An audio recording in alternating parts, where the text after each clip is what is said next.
किसी को कानों कान खबर तक नहीं लगी, लेकिन जब तक लगी तब तक काफी देर हो चुकी थी। एक व्यक्ति को खंजर से मार डाला गया और उसी हत्याकांड में पुलिस ने मास्टरमाइंड समेत 7 लोगों को अब तक गिरफ्तार कर लिया है। मास्टरमाइंड इरफान शेख को 7 जुलाई तक के लिए पुलिस कस्टडी में भेज दिया गया, लेकिन 21 जून को जिस तरह केमिस्ट उमेश कोल्हे की हत्या की गई, उसने पूरे देश को हिलाकर रख दिया। उमेश की हत्या के बाद पोस्टमार्टम रिपोर्ट में चौंकाने वाला खुलासा हुआ। तो आज हम आपको बताएंगे कि आखिर हत्यारों ने धर्म की आड़ में इंसानियत की कैसे हत्या की। लेकिन आज हम उस सोच का भी पोस्टमार्टम करेंगे जिसने देखते ही देखते कई लोगों को कट्टरपंथी बना दिया।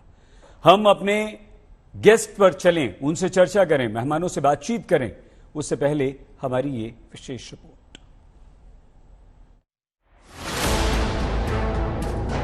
नफरत का इंजेक्शन किसी के दिमाग पर कितना असर करता है, ये कोई अमरावती के हत्यारों से पूछे।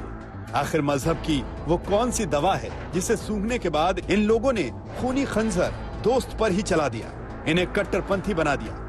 अमरावती के केमिस्ट उमेश कोल्हे की पोस्टमार्टम रिपोर्ट से जो खुलासा हुआ है, उसे सुनकर किसी का दिल दिमाग सुन्न हो जाए। उमेश की पोस्टमार्टम रिपोर्ट के मुताबिक चाकू के हमले की वजह से उमेश के दिमाग की नस डैमेज हो गई। चाकुओं के वार से उसकी सांस लेने वाली नली, खाना खाने वाली नली और आंखों की नसों को भी नुकसान पहुंचा। आरोपियों का मकसद बिल्कुल साफ था, उमेश कोल्हे की इस तरह से हत्या करना ताकि न सिर्फ उनकी मौत हो जाए बल्कि दूसरे लोगों में भी उनकी कट्टरता का संदेश जाए।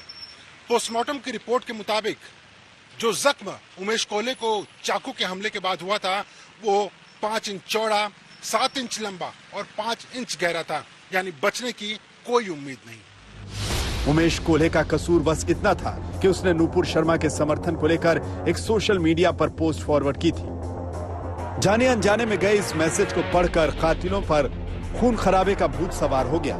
जिस देश में आलोचना के लिए खुला आसमान है, वहां सिर्फ एक मैसेज की वजह से अपने ही दोस्त का गला काट दिया।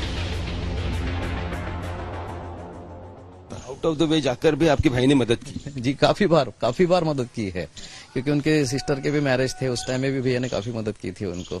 पैसों की भी मदद थी, तो इसलिए हम ये भी नहीं बोल पा रहे थे कि भाई यूसुफ ऐसे कर सकते हैं करके।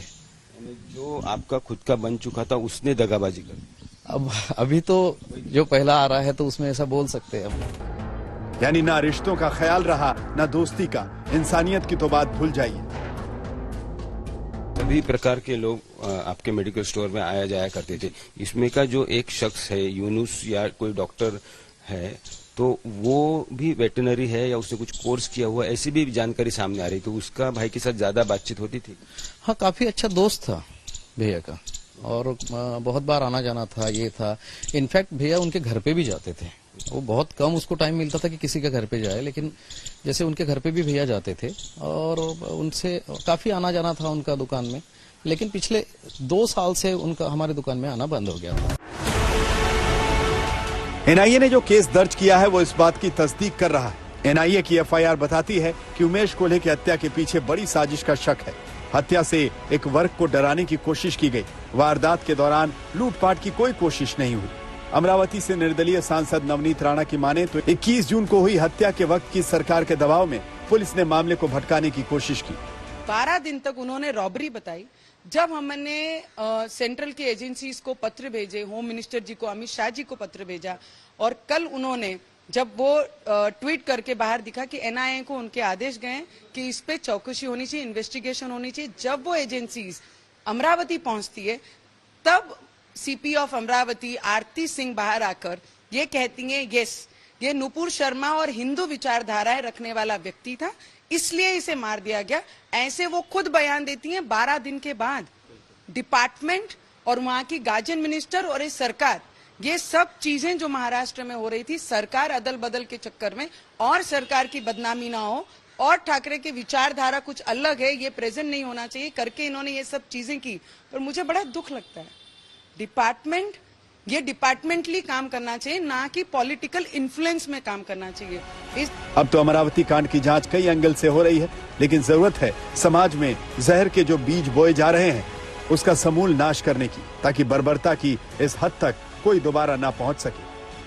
अमरावती से पंकज खेलकर और मुनीश पांडे के साथ आज तक ब्यूरो।